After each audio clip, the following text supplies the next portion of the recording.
Welcome to Christian Overcomers. We are the resistance, striving to keep the commandments of God and the testimony of Jesus Christ in this troubled world.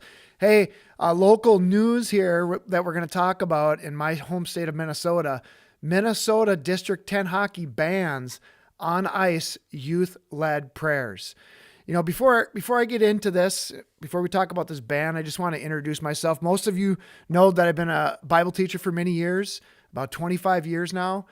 And I have also, many of you might not know, I've been heavily involved in our local youth hockey association for about 10 years now.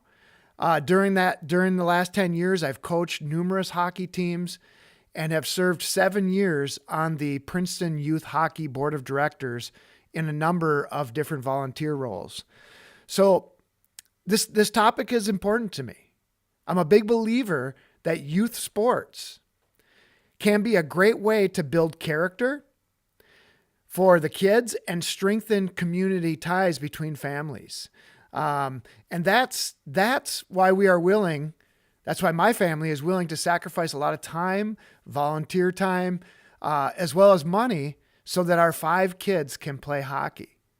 But, with what's going on and with the stuff I'm going to bring up today is alarming because it seems there's a trend to take away from the good things, the good moral things that youth sports should be promoting.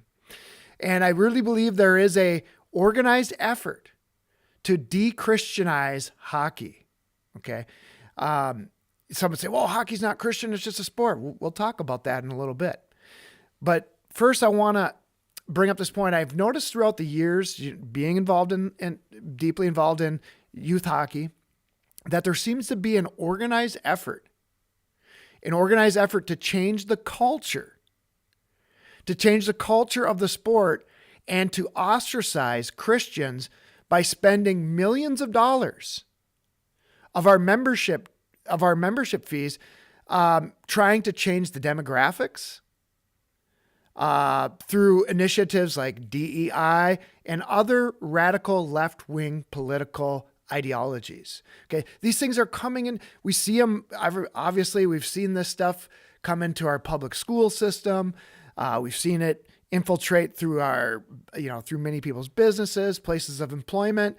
And now they're really bearing down. I really believe they're bearing down to bring all these left-wing ideologies to youth sports.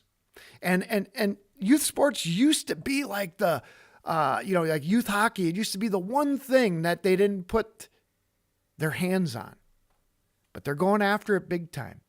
And when I talk about millions of dollars, we're talking about organizations like USA Hockey that collects millions of dollars in fees from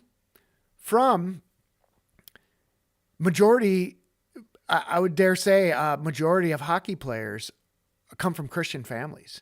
So they're collecting Christian money to promote anti-Christian worldviews and anti-Christian philosophies inside hockey. Okay. Like diversity, inclusion and all that. It's not what you think, diversity, inclusion sounds nice. Be nice to people, accept them. But no, it doesn't stop there. We know it doesn't stop there. What they're trying to do is oppose Christianity with those nice sounding terms, because Christians believe in the biblical family. Okay. Christians believe in the biblical family. They believe in biblical morality, but diversity and inclusion promotes the things that are directly opposite of biblical morality.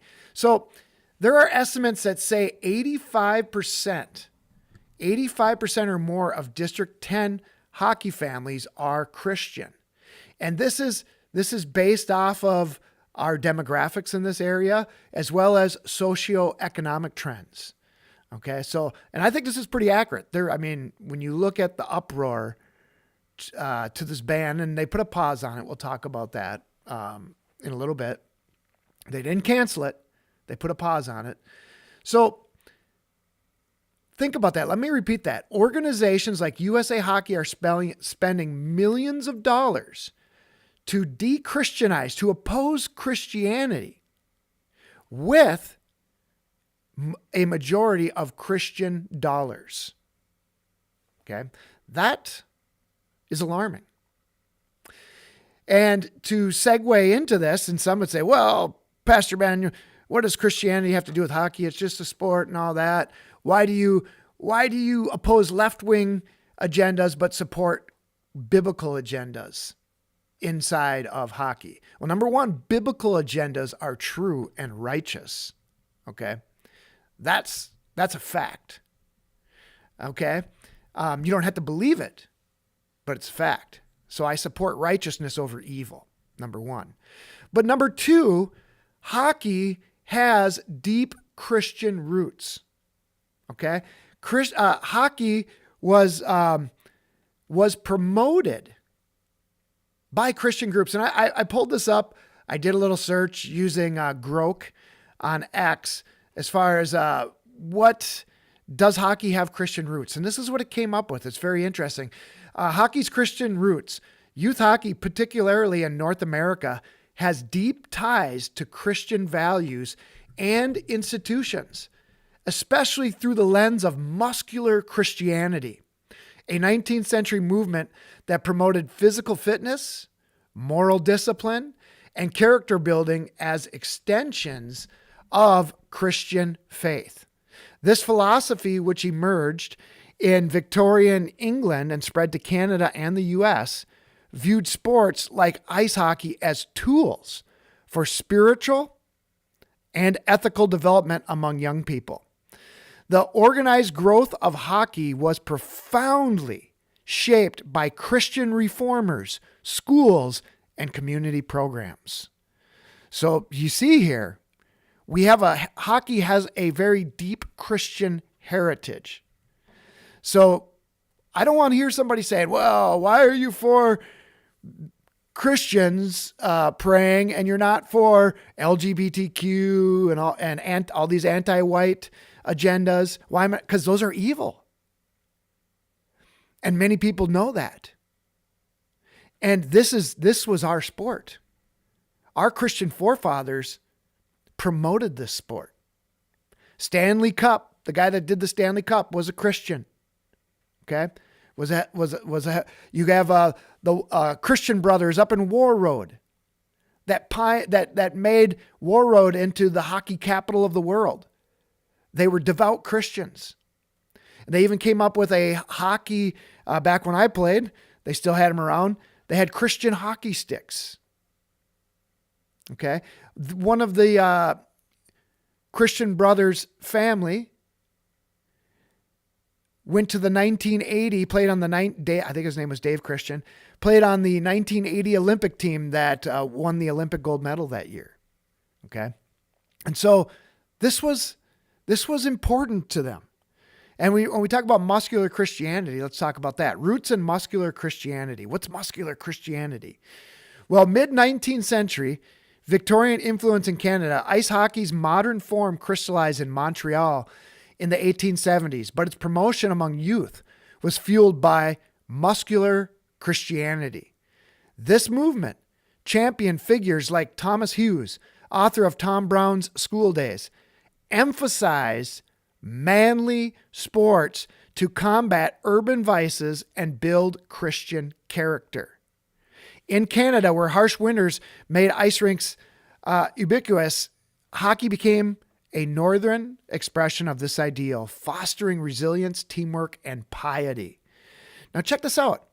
These Christians wanted to build manliness in our youth. Grit, okay? And what I think, and another, I don't think I have a slide on this. I have one more to read here. But another reason why they wanted to do this movement called muscular Christianity, is they thought the church became too effeminate, that men were becoming too weak, too soft. And they thought, man, if we get them in sports like hockey, and it was not just hockey. Christians founded a lot of sports in America, okay? For this very reason. for this very reason. And then you get groups like USA Hockey and others come and try to hijack the sport for radical left-wing perverted ideologies. Okay. Now, am I saying that, oh, Pastor Ben, are you saying that only white people should play hockey or something like that? No, I'm not saying that at all. All people are welcome to play. But if you come in and you go anywhere, you go to anybody's house and you say, hey, you know what? I know this is your tradition, this is your heritage, but I don't like it and I want to change it. That's not very respectful. And that's how many Christians feel about the effort to demoralize hockey and turn it into an empty, hollow shell where no true character is built, but rather wickedness is promoted in the name of diversity and inclusion.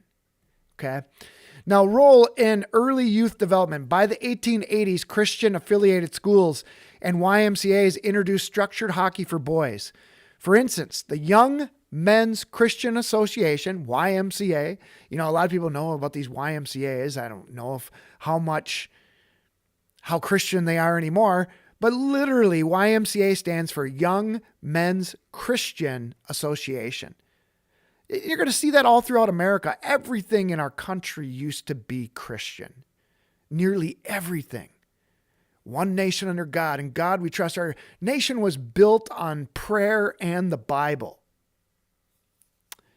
And so for anybody to say, well, I'm offended at that, you're not being inclusive. I'm sorry, but this is our nation's heritage. And there are many of us that don't want that changed. Okay? We don't want that changed. If you want to practice your ways or whatever, that's fine. But don't tell us we can't express ourselves through prayer and other means. So Young Men's Christian Association, founded on evangelical principles, hosted early indoor rinks and leagues in cities like Montreal and Toronto. These weren't just games. They included Bible studies and prayers aiming to save souls through sweat. Hockey was seen as a way to channel youthful energy away from idleness toward godly pursuits. Do you see that? And I know a lot of families are still like this today.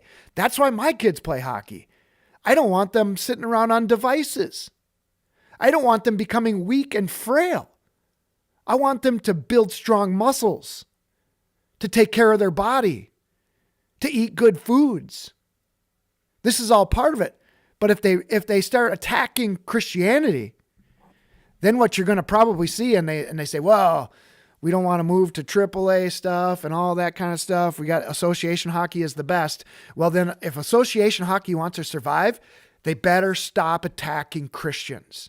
And it isn't just this D10 thing that came out. USA Hockey has been attacking Christians for some time through their initiatives, absolutely wasting our money to try to change the demographics of the sport. Just let it be whatever it is. All are welcome, sure, but don't try to change it. Don't say there's too many white people that play hockey, so we have to figure out a way to make it so that it's not that way. Let it be as it is. Okay? Let basketball be as it is. Let football, just let the peoples whose cultures are gravitated towards those sports, let them be. Let them enjoy it.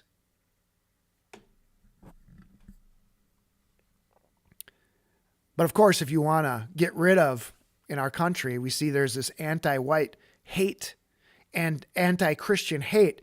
Of course, the agenda is not to let us do that, because they don't want us to be unified. Okay? They don't want us to be unified in righteousness. They want to divide us through wickedness and immorality. That's the plan nationwide.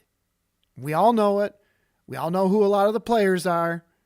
We've been seeing it for decades now. So District 10, let's go back to this. District 10 claims scheduling issues was the reason. They said, no. This doesn't have anything to do with banning prayer. It's just scheduling issues. Okay?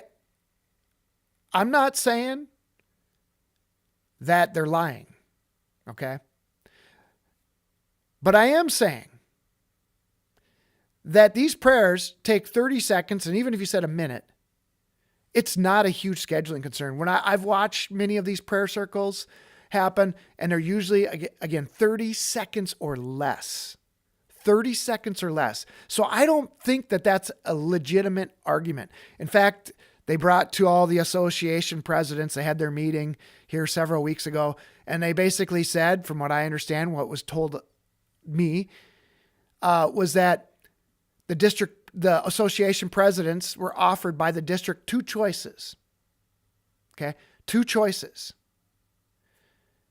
Keep on ice prayer circles. They called them gatherings because they were trying to figure out a legal way to not be responsible for restricting prayer. We know what they're doing. Everybody knows what this is. Shorten all the games by 5 minutes. No, allow the prayers to continue on ice, but shorten all the games by 5 minutes. Or option number 2, make them pray off the ice and keep the games at the same length. Well, that's strong arming. That's dishonest. In my book, when I see that it's 30 seconds, or let's just say a minute, it's dishonest to say you 5 minutes or else. Well, what do you think most of those presidents are doing? They're thinking, well, man, we're in the business of playing hockey, and 5 minutes, that's a lot to take off a game. So they really got strong armed. They got manipulated into that.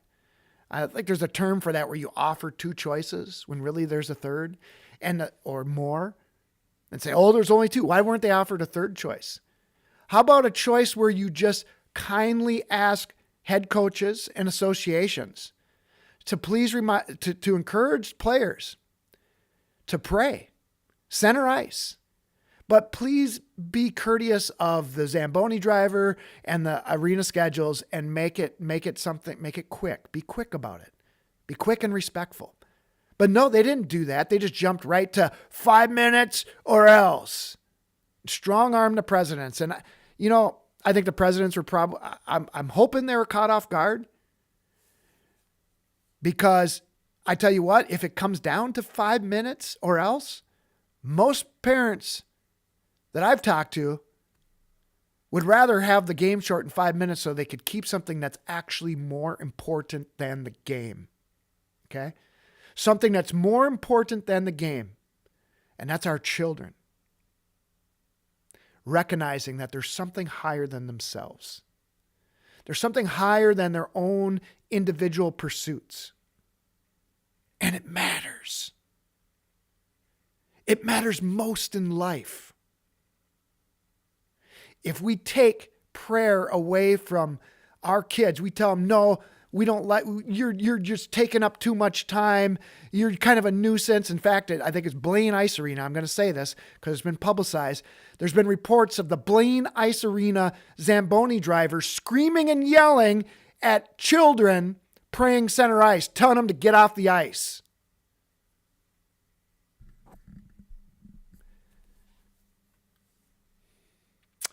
There's a scripture for that kind of mentality that we're going to get into in a little bit. And everybody must take it seriously, okay?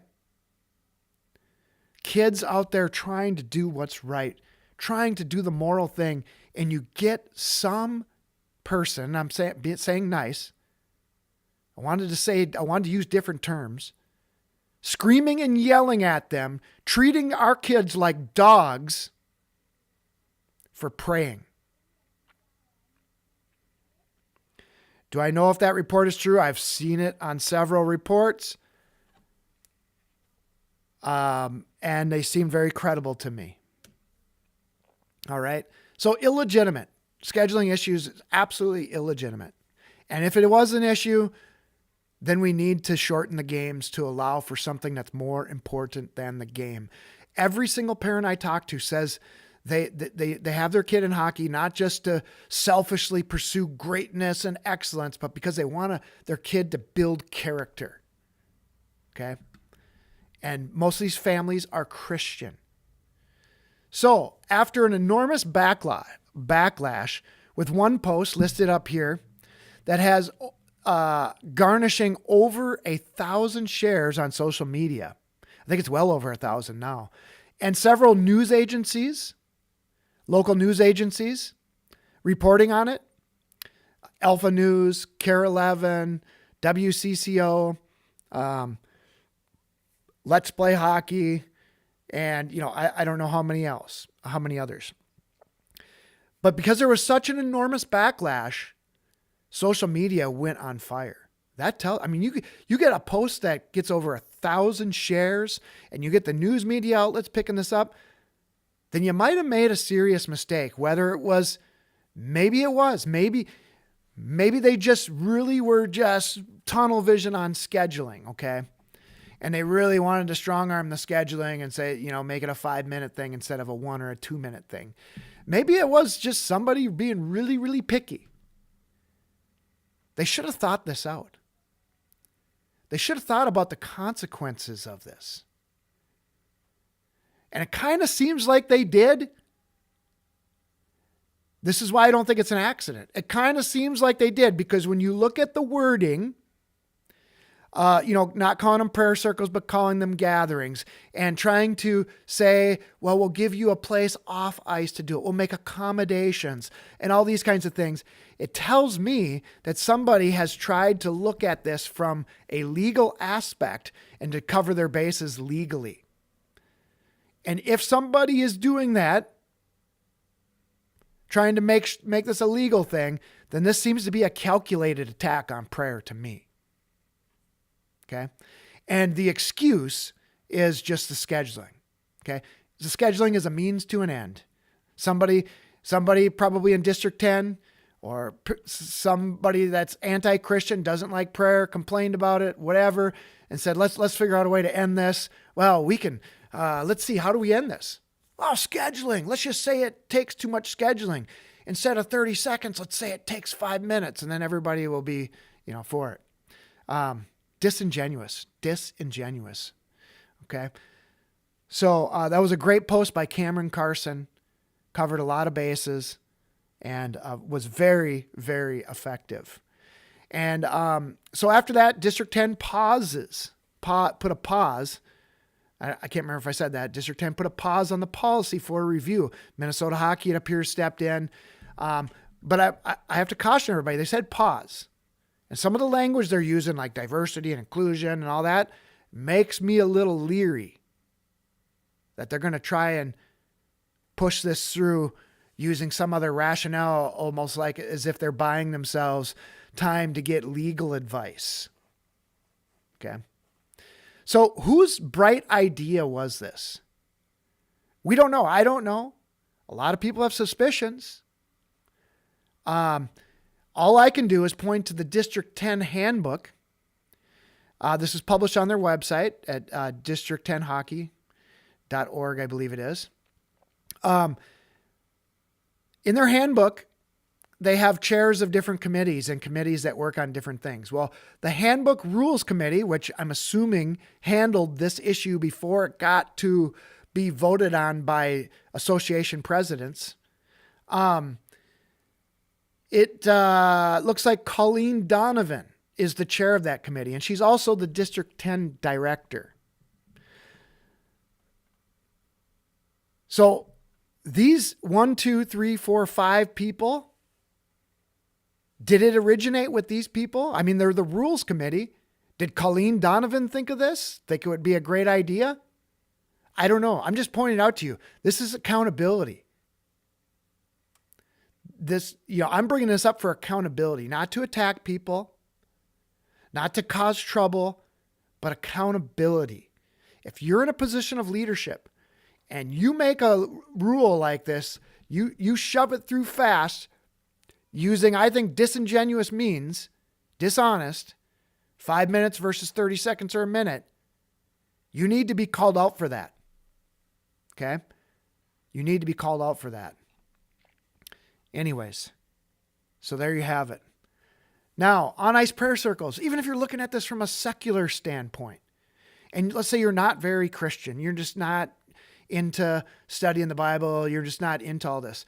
Well, on ice prayer circles are really good for the game for a number of different reasons. It encourages good sportsmanship. Number two, opponents are seen as brothers and sisters instead of the enemy.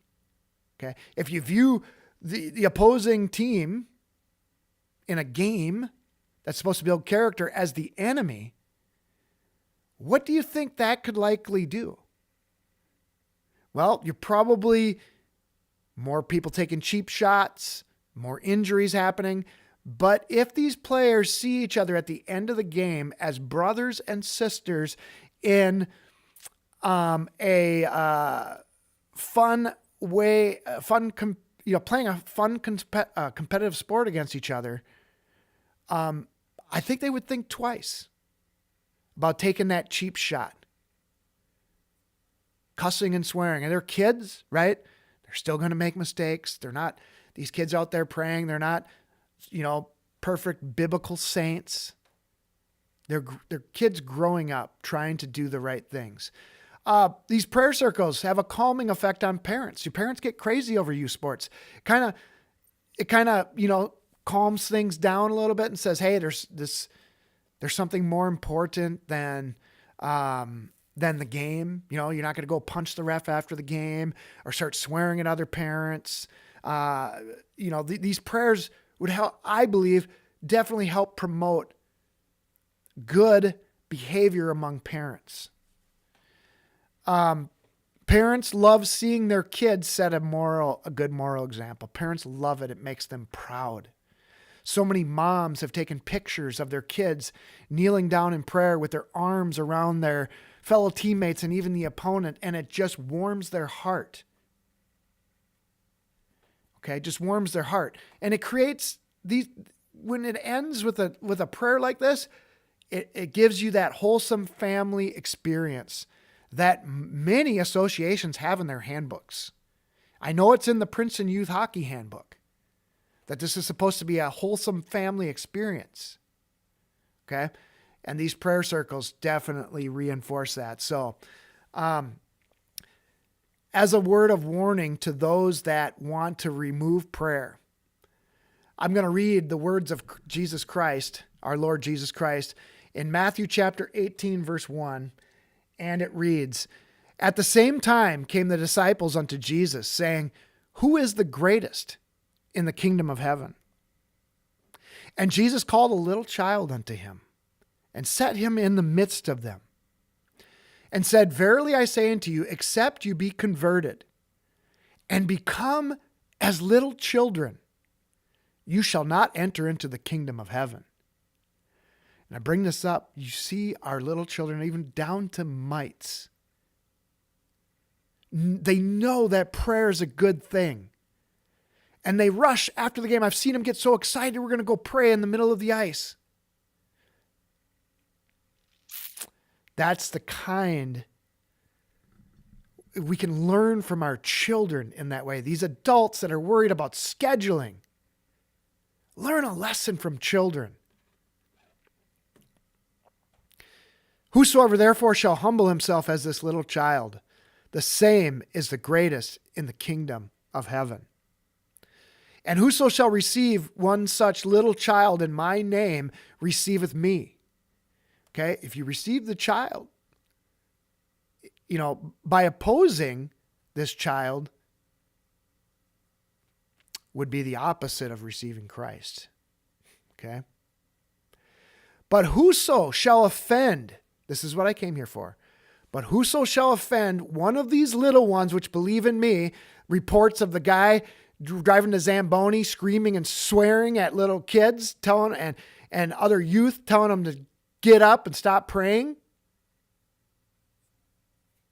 "But whoso shall offend one of these little ones which believe in me, it were better for him that a millstone were hanged about his neck, and that he were drowned in the depth of the sea." Do you know what a millstone is? Well, they used to grind wheat on it. Big, huge stone. Jesus says, and I think he's talking about Judgment Day and elsewise, that he would bring judgment upon somebody like that, and in a very severe way. Okay. Now, I'm not promoting violence. Pastor Ben's not saying, hey, I'm just saying, just think about this when it comes to Judgment Day. Don't offend one of God's little ones. He just got done saying that his little ones were the greatest in the kingdom of heaven. And for you to offend one of the greatest in the kingdom of heaven is a dangerous thing, my friends. A dangerous thing for your soul. Woe unto the world because of offenses. For it must needs be that offenses come, but woe to that man by whom the offense cometh. Okay? Woe to that man. Jesus said Christians are going to be attacked. Our youth are going to be attacked. It's going to happen, but woe to the person that does it. All right. Before we get into some other scriptures, somebody's probably thinking this right now. District 10's not banning prayer. This is misinformation, and so forth. District 10 claims it wasn't banning prayer, just on ice prayer. Okay. All of us all along have not been spreading misinformation. We've all known it was about on ice prayer. Okay. That's the issue at hand. To try to start saying this is misinformation, all that is being disingenuous again. It's deflecting and trying to divert the conversation. Okay. Trying to take the heat off of the people that are responsible for this. Whether an intentional attempt to ban prayer or not, moving prayer off ice is really, according to many, the first step in removing prayer altogether. Okay. Moving it off the ice takes away from the significance of the moment. It makes it difficult and inconvenient. There's people running around everywhere, a lot of chaos through the hallways and whatnot.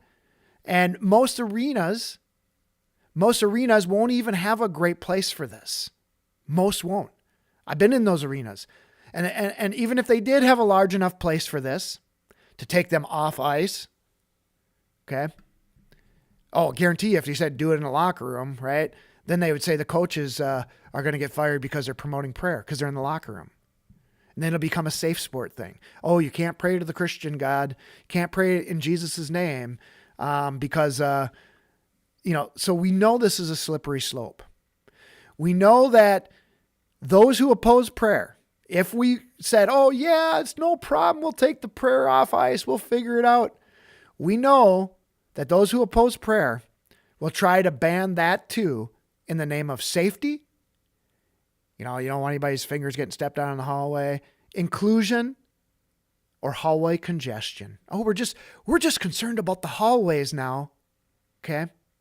We have to run a clean operation here. We don't want you dirty Christians praying in our hallways anymore either. That's what would be next.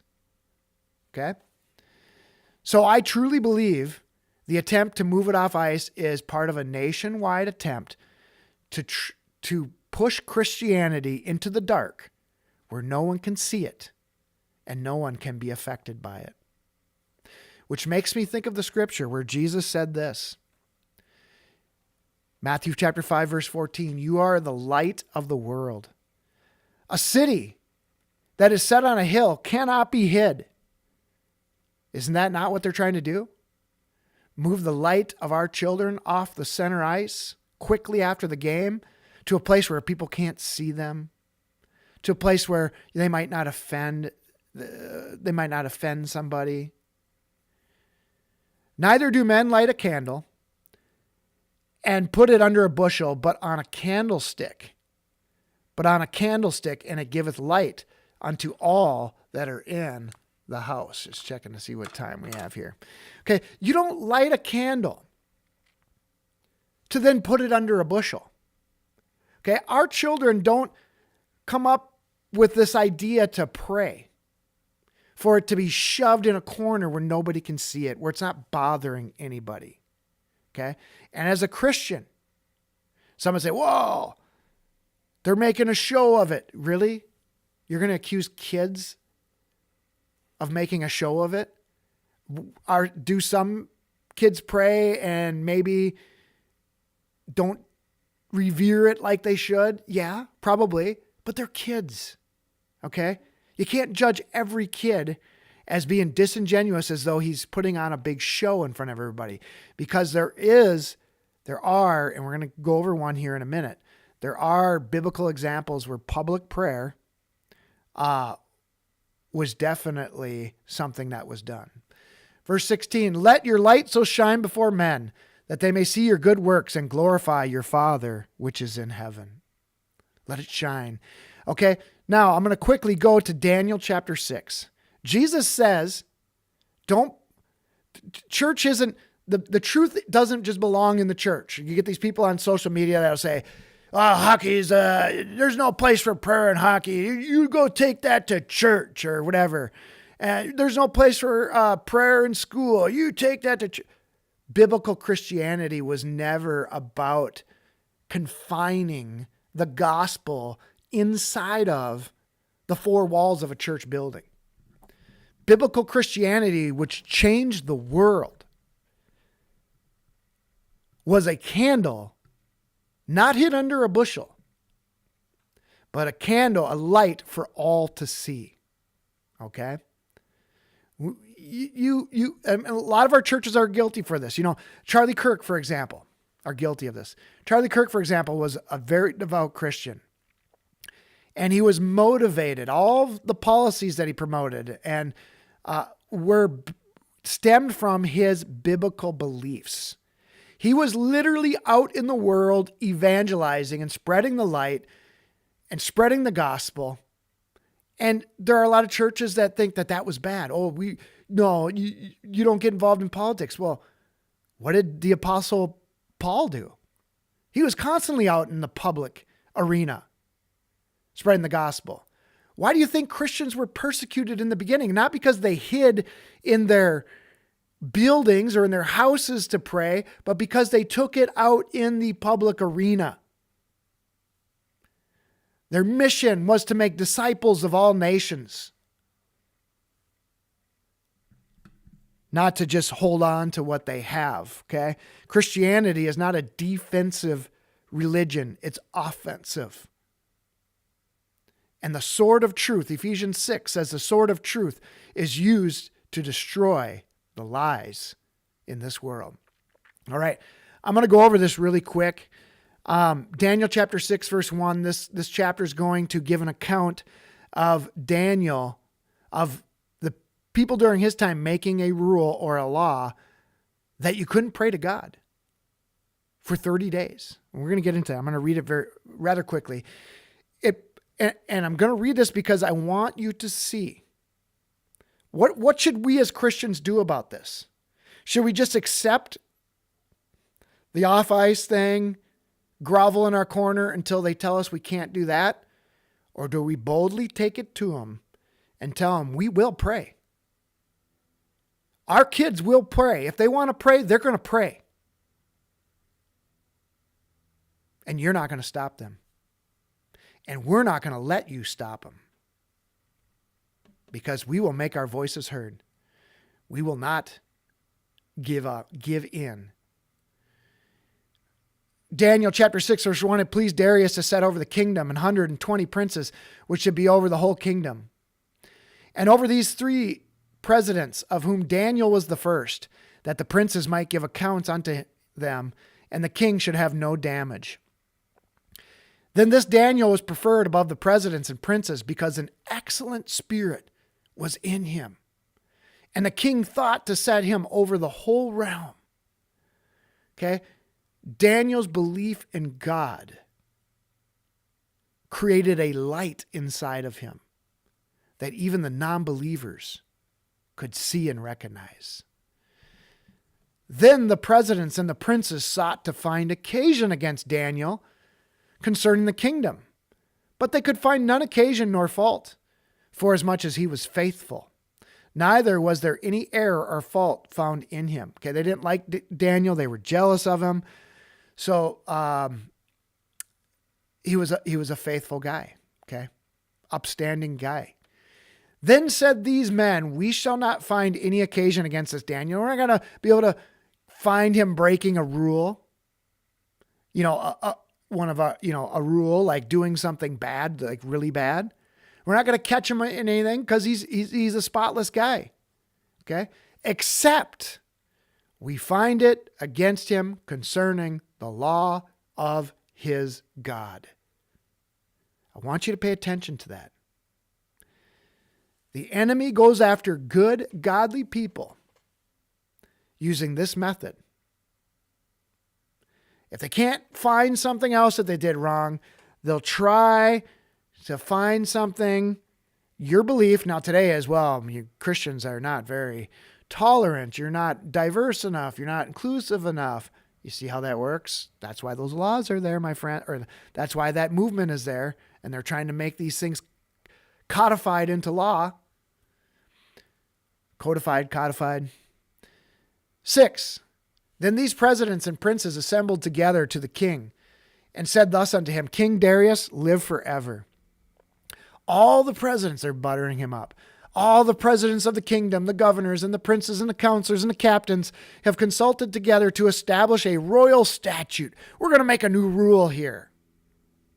And to make a firm decree. The firm decree, first it came out that they were going to any player, any teams that were going to pray would be punished with a 1-game suspension. And then later District 10 says, no, that's not true. We're going to suspend the coach for a game. And then one more game if he does it again. And then on the third offense, be brought before the District 10 board for further evaluation. Okay. Now think about this. What Christian coach is going to tell their players, you know what you guys have been doing out there praying center ice was really cool. We loved it, but don't do that anymore. If you're going to pray, you got to get off the ice and pray and find some corner over here somewhere, where nobody can really see you. Do you think Christian coaches, which there are many of them, are going to tell you're asking Christian coaches to tell their players to not express their faith, to not exercise their First Amendment right, to not exercise their faith. And to make a firm decree that whosoever shall make a petition of any god or man for 30 days, save of thee, O king, he shall be cast into the den of lions. So these guys came up with this rule. Hey, we don't like Daniel. We don't like his God. So let's butter the king up and say, and come up with this new rule. Okay. Now here, check this out. Verse 8. Now, O king, establish the decree and sign the writing, that it be not changed according to the law of the Medes and the Persians, which altereth not. Okay. Sign it, king. You could say, sign it, district presidents, association presidents.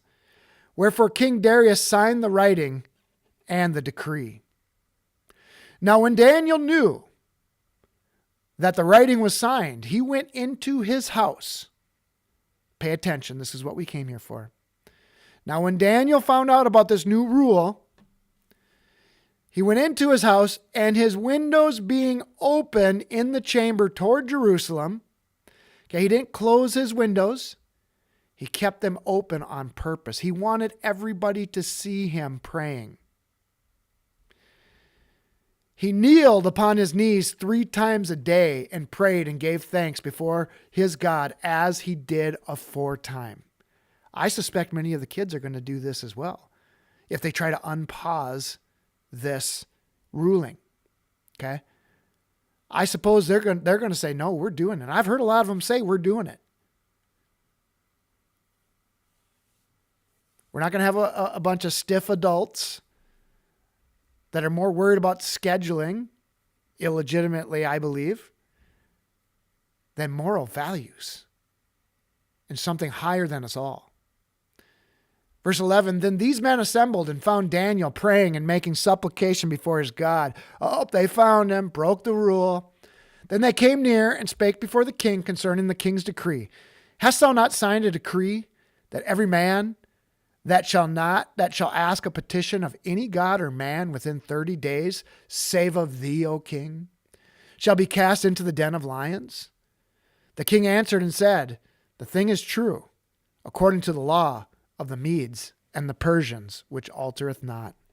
The king was trapped into doing this. Then answered they and said before the king that Daniel, which is of the children of the captivity of Judah, regardeth not thee, O king, nor the decree that thou hast signed, but maketh his petition 3 times a day. Daniel's not following your rule, king, your great and mighty rule, you benevolent dictator. Okay. Then the king, when he had heard these things, was sore displeased with himself, and set his heart on Daniel to deliver him. And he labored till the going down of the sun to deliver him. The king was disappointed that he got bullied, tricked into making this law. Okay. Then these men assembled because he knew Daniel was a good guy. He knew these, you think about, most people know that these Christian kids are good kids. Okay? There's no reason to punish them. And any coach that refuses to tell them where they can and cannot pray, these are good people. They're not the enemy. The enemy are the others trying to change the heritage of the sport. Then these men assembled unto the king and said unto the king, know, O king, that the law of the Medes and the Persians is that no decree nor statute which the king established may be changed. Then the king commanded, and they brought Daniel and cast him into the den of lions. Now the king spake and said unto Daniel, thy God whom thou servest continually, he will deliver thee. And a stone was brought and laid upon the mouth of the den, and the king sealed it with his own signet, and with the signet of his lords, that the purpose might not be changed concerning Daniel. He's thrown into the den of lions. Christians, what do we have to fear? Okay? Who do you serve? We're not looking at, if they try to unpause this, we're not looking at being thrown into a situation where we're going to lose our life.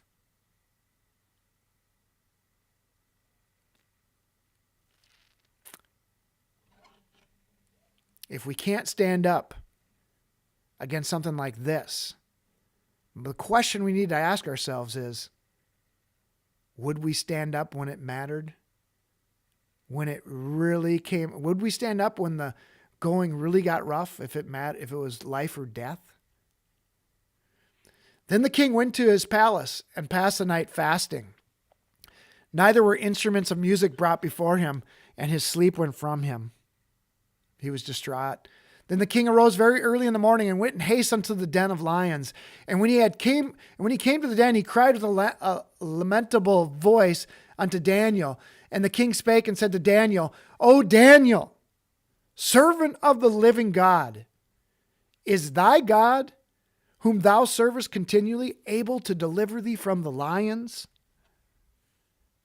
Then said Daniel unto the king, O king, live forever. My God hath sent his angel and hath shut the lions' mouths, that they have not hurt me. Forasmuch as before him innocency was found in me, and also before thee, O king, have I done no hurt. Do you guys also see something there? Prayer. Daniel's prayer saved him from the lions' mouths. The enemy knows how powerful prayer is. Prayer can activate the forces of heaven. Prayer can bring down angels to assist God's people. Prayer makes Satan very uneasy. Okay? And that's why we should never, never allow prayer to be banned. Then was the king exceeding glad for him, and commanded that they should take Daniel up out of the den. So Daniel was taken up out of the den, and no manner of hurt was found upon him, because he believed in his God. Okay? And the king commanded, and they brought those men which had accused Daniel, and they cast them into the den of lions, their children and their wives, and the lions had mastery over them, and brake all their bones in pieces, wherever they came at the bottom of the den. So the people that framed Daniel, that tried to get him killed by being thrown to the den of lions, because God preserved Daniel the king, threw all of those people into the den of lions, and the lions did not spare them. Then King Darius wrote unto all people, nations, and languages that dwell on the earth, peace be multiplied unto you.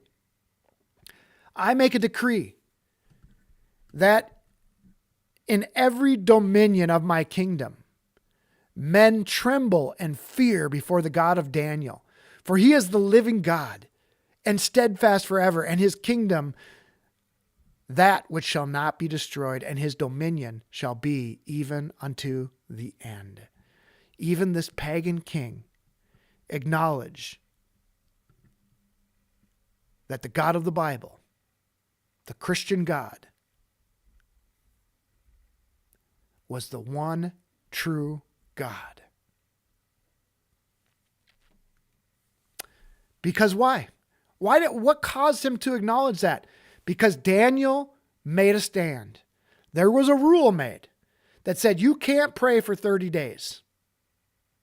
Daniel defied the rule, opened his windows up so everybody could see him, prayed 3 times a day, was then cast into the den of lions, and God sent his angel to rescue him.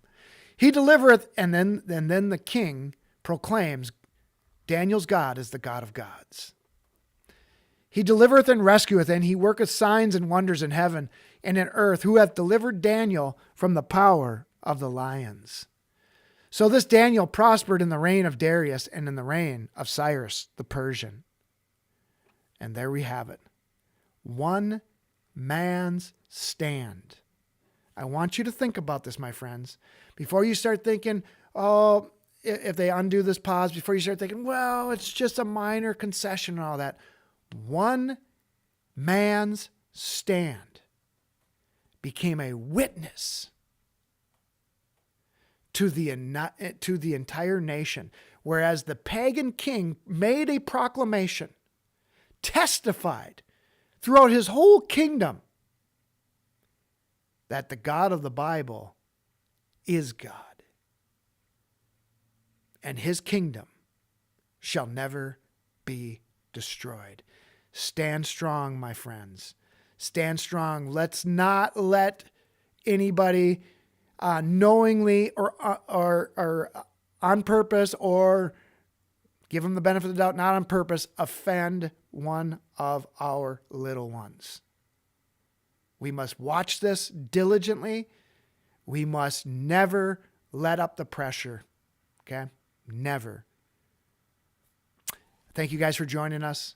Until next time, stay in his word every single day so that you can be a Christian overcomer. God bless. Christian Overcomers is brought to you by the tithes and offerings of our listeners.